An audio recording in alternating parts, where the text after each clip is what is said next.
Hey, just watched Gear Up's latest video where he points to a video by a young Christian minister who was assaulted by the police at a checkpoint. How can I sympathize with this young man when he totally refused to answer any questions, to allow his car to be searched, or evidently was sitting in his car with his windows rolled up. Whether he had his doors locked, I didn't hear him say, but I would imagine he did if he had his windows rolled up. But say he pulled up to this checkpoint and they wanted to search his car and ask him questions. He refused, and they said, well, okay, nothing we can do, you go on in. And what if he happened to be somebody with ill intentions, and he had weapons, and he went into some place and shot up a bunch of people, or even worse, was some kind of terrorist or something that caused mass destruction? Then these very same people that points their finger at the police would point back at the police and say, they should have done something about that. They should have been able to stop somebody like that from entering. You know, it seems like Christians today are trying to fulfill some kind of prophecy that was for 2,000 years ago, so they're trying to self-fulfill it today. They're trying to create situations where our government is so terrible and all this kind of stuff, and point to it and say this is signs of terrible things happening, so it's the last days. You know, Christ is as bad as things were when Christ was on earth, a million times worse than this checkpoint where he could have easily cooperated and been on his way. He had nothing to hide. He gave every indication that he had something to hide, from what I can gather from his video. Refusing to answer questions. No, you cannot search my car.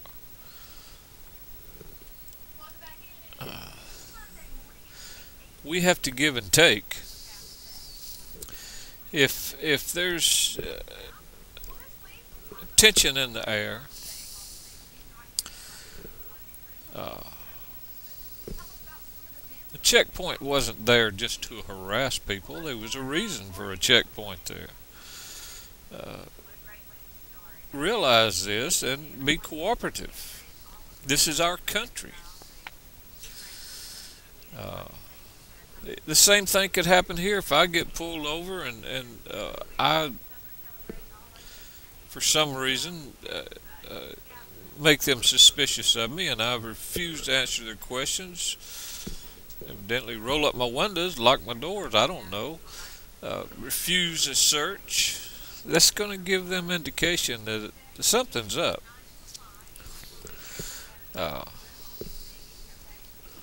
They're there to serve and protect. As ridiculous as that may sound to you, you know, just like a while back, before Yoke Up removed his videos, he had a video on there where he was trying to take a picture of a police officer, and the police officer advised him not to be taking his picture and all this, and he called for backup, and they had Yoke Up on the car, and they asked him, do you have any weapons? And he admitted in the video he told them no. But yet we've seen at least 2 videos by Yoke Up where he carries a weapon in his truck. Now, not to say that Yoke Up was going to do anything with bad intentions. But say this is somebody that did have bad intentions. They ask him, do you have any weapons? He says no. When actually he does, and he goes off from there, kills one of those police officers. Now, when they review this case, questions are going to be asked. Well, if this guy was giving you cause to be alarmed by refusing to stop taking your pictures or something like that, claiming that he had the right to do it when he's asked kindly to begin with not to do it, and you took his word for it, he didn't have a gun. I mean, I'm talking about this as somebody other than Yoka in that same situation, and then he gets in his truck, pulls the gun, and shoots the officer. I think they would be reprimanded for not taking it a step further and searching Yokup's truck.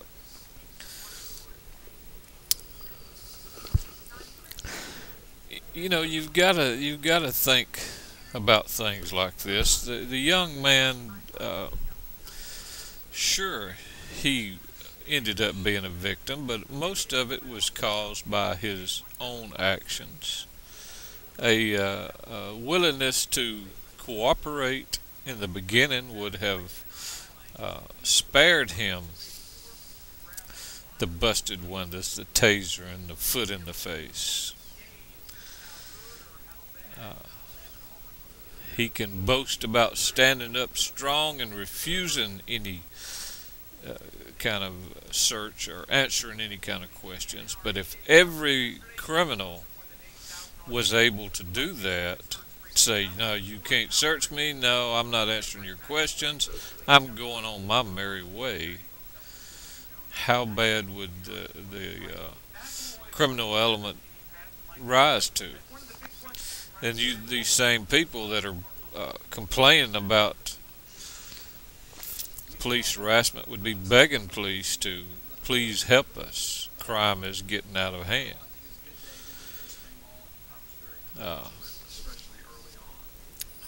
It's just New World Order conspiracy screaming that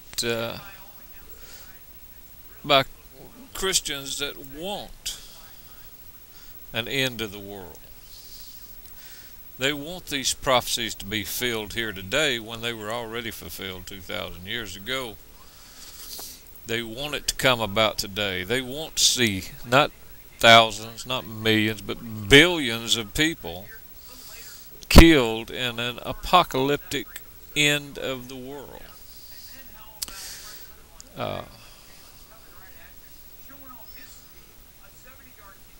Lunacy.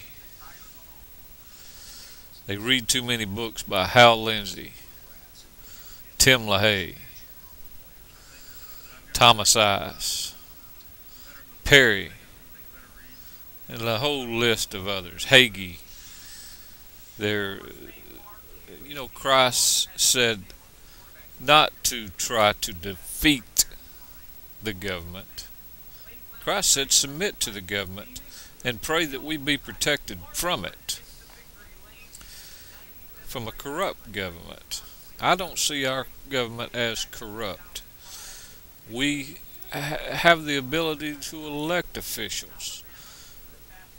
That's where we control our nation.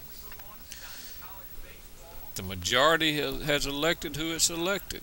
Same every election. The majority of the American people control what goes on. And to say there's no people running for office that would not be corrupt, that's totally ridiculous. But anyway, that's my view of all this things with this young pastor, and that's it. If you don't agree with me, I'm sorry. That's just the way I look at it. Thanks.